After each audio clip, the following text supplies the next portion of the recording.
Tom Fitton's on with me, president of Judicial Watch. And when guys get up early to come on the show, I'm very grateful to them. Tom, you've probably been doing some interval training on the track already, but how are you doing this morning, my friend? I'm doing well. Good to be with you. Thanks for having me. Yeah, Tom Fitton runs Judicial Watch, one of the most important groups around, judicialwatch.org. He's the president there. Tom, I've got a couple of questions for you. I mostly want to talk about Roget Stone, but we've been talking a little bit about what happened on Friday. Do you have any thoughts on the president, what he needed to do that he felt to open the government after the shutdown? Where do you think it goes in the next few weeks? Well, the politics of a shutdown as to what happens in one circumstance is of less interest to me than the goal of getting border security. That's right. Finally, after decades, and that's got to be, I think, that needs to be his focus. So what happens to get that done? I think people can argue over good faith in terms of tactics, but we got to get this policy goal done because we've got this crisis on the border that is a dire threat to our nation, and so he's got to figure out a way to protect the nation in that regard. And the thing I would recommend is that he direct the military to secure the border, get the troops down there, get DHS get the Department of Defense as the lead agency securing the border, get it secure, build the wall in the medium term to support the troops down there to make their job easier, but get the troops down there by the tens of thousands to secure the border. Because that's the sort of thing that we have a military for, which is to protect the nation from threats on the outside, and securing the border ought to be A1 in terms of priorities. Yeah, that sounds like a good plan. So, Tom, let's talk a little bit about Roget Stone and his arrest. And I want to talk about what Stone is accused of. It seems like a bunch of process crimes that were not committed until the Mueller probe started. But talk briefly about the tactics, because I have to say, as an American, whether or not you're a fan of Roget Stone, and Roget Stone's been on the show a number of times, I have some mixed opinions about the guy, though he is a genuine character. But I thought the tactics of the 6 a.m. raid with the dozens of law enforcement, FBI officials, it does seem like, with CNN getting tipped off, it seems like Gestapo tactics to me, Tom. I was blown away by it. It was an abuse, in my view, and it's a part of a pattern of abuses by the special counsel. The guns-drawn raid on Paul Manafort, the raid on the president's lawyer, Michael Cohen. Yes. Yes. Cohen's on the outs now with President Trump for good reason, but there should have been no raid like that, in my view. Right. It's extraordinary. And then, as you point out, we've got the idea that he was going to be indicted was no secret to anyone. So they didn't need a raid to arrest him. They could have had him turn himself in. And when you look at the underlying indictment, it's something, once again, we didn't need a special counsel for. And frankly, we should be looking at it with skepticism, given the other activity the special counsel and DOJ has been involved in terms of targeting and then having people plead guilty to crimes that may not actually be crimes, and we can't even trust the underlying indictment, in my view, given, for instance, what happened to General Flynn. Yeah, this is a great point, and I think General Flynn is an amazing story because I think he really has gotten railroaded more than anyone in this case. But Roget Stone talking about how he had to liquidate all these savings accounts, even for things for his grandkids, and I don't know how much of that's true. I don't have any reason not to believe Roget Stone on this stuff. But that, to me, seems to be the tactic here, is just punishing people who are associated with the president. It seems like this is no longer about proving Russian collusion, or it is about trying to make people's lives miserable because they're associated with Donald Trump. And I just don't see anything that they're proving that is protecting the American public. All I see is people who are trying to make your lives a living hell if you supported Trump. Well, I'm not quite sure what they've proven either, even in the indictment. Remember, you're reading only one part of the story there. Sure. My guess is a competent defense lawyer is going to make charges about lying to Congress, obstructing justice, and intimidating the witness, and it doesn't necessarily follow that any of those crimes took place, even looking at the four corners of the indictment. So we'll see how that turns out. But as you point out, there's a lot of pressure on a defendant here, and it wouldn't surprise me if Mr. Stone pled guilty to something and ended up further cooperating with the special counsel, and then in 6-8 months, we hear from the special counsel that Roger Stone wasn't giving them the goods on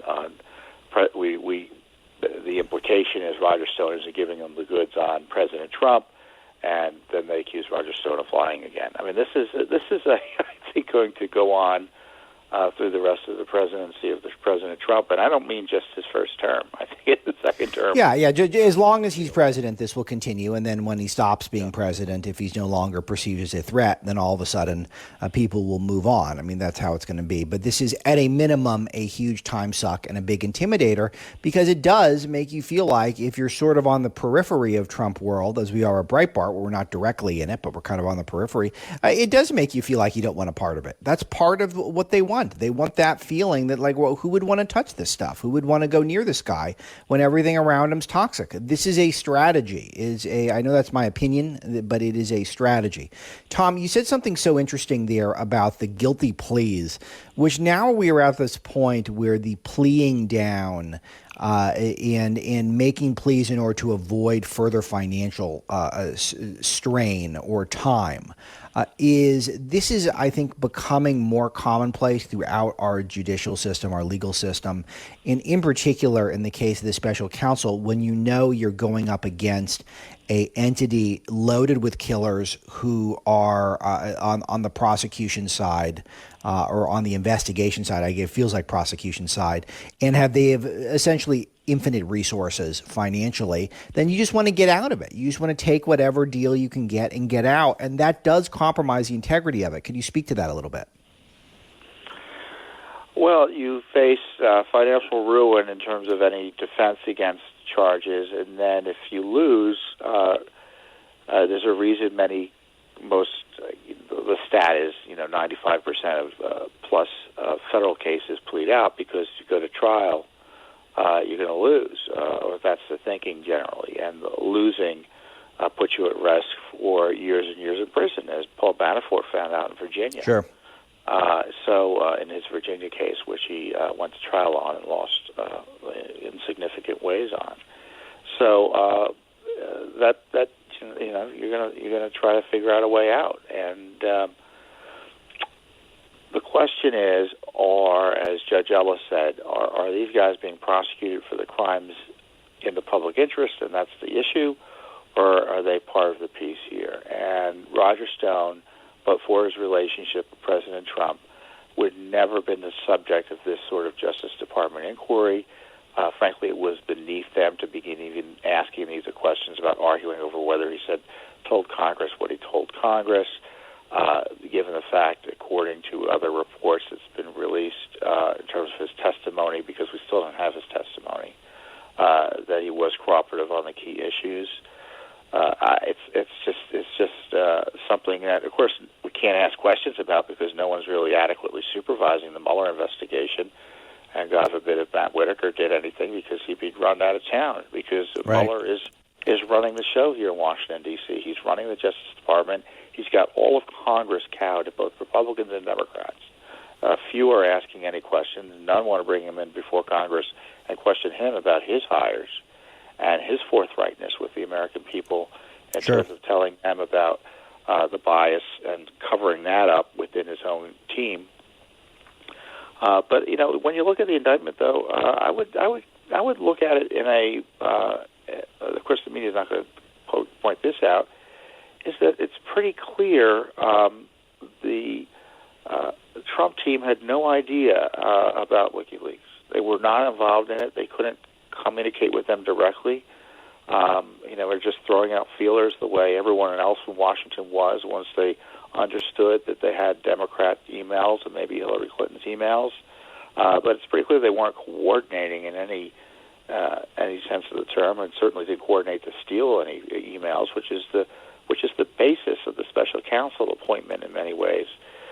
So it's a key part of the fake Russia collusion story has again been blown out of the water by Mueller himself.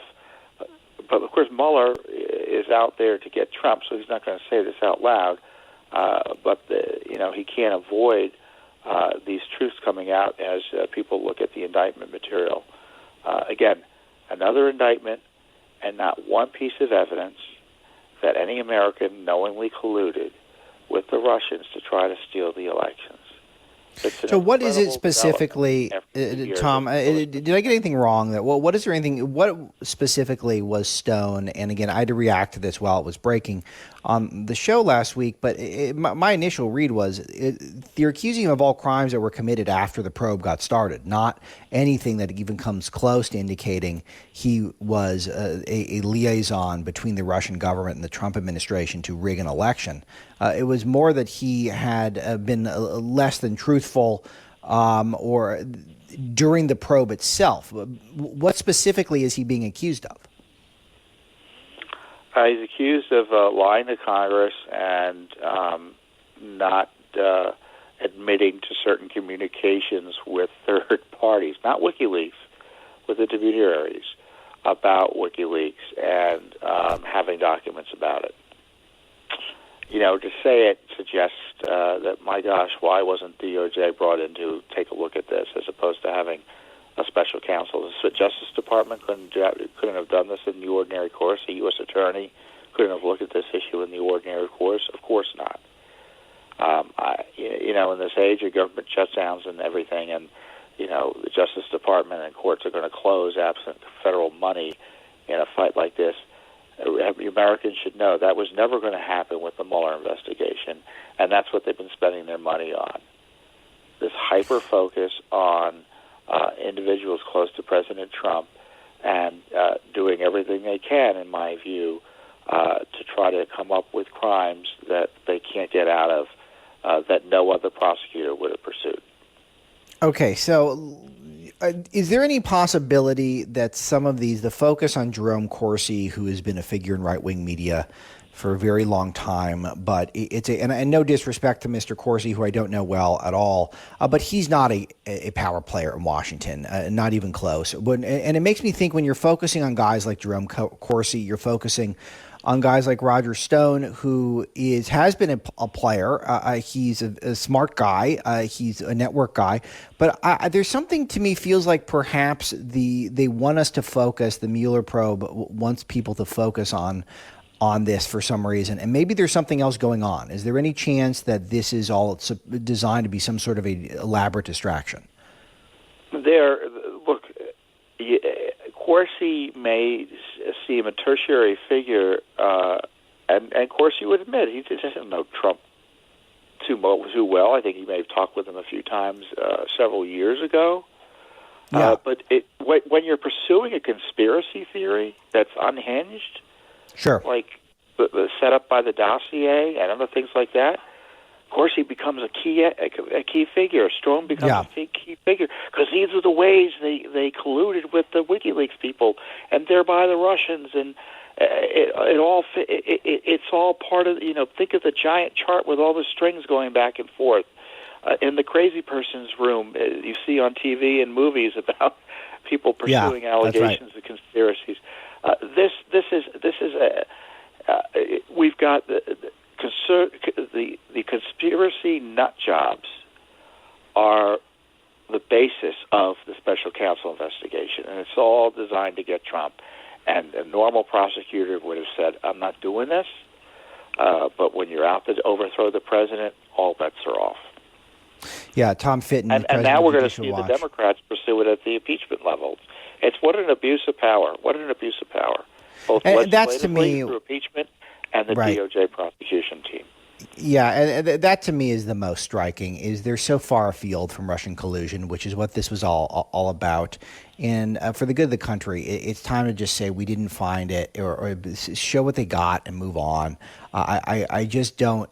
Tom, I'm just so discouraged because, and I played audio earlier of people were lining up outside the courthouse chanting "lock him up" about Roget Stone. I mean, they're not proving what they set out to prove. They set out to prove Russian collusion. They're not even in the ballpark of that. They're just trying to waste our time and demoralize people. It's just terrible. So, Tom, what happens next in this story? Paul Manafort had another hearing last week. The just special counsel, as I implied, is accusing him of lying about his cooperation. If there's a report to be issued, I think it's only going to be an interim report. And, I kind of go back to the beginnings here. The special counsel is an abuse, should never have been appointed, is unconstitutional, needs to be reined in. I don't know why we're accepting the fact that he needs to write a report and that ought to be the end-all and be-all. I think that, the report needs to be severely curtailed or shut down in its entirety because he has no business compiling another dossier on President Trump. We already have one on the Clinton dossier. We know how that was hackish and fake, and we don't need a Mueller dossier, and I don't trust him to do anything like that, nor is it appropriate for him to be doing anything like that, he and his team. Tom, how can people help you out over at Judicial Watch? They can go to our website at judicialwatch.org and support our work, and, of course, get the word out about our work via Facebook and Twitter and YouTube and such. Yeah, there's really only a handful of folks that get anything done in Washington with any regularity. Tom Fitton's one of them. Thanks, Tom. I appreciate the time. You're welcome. Thank you for having me. All right. When we return, your calls on Breitbart News Daily.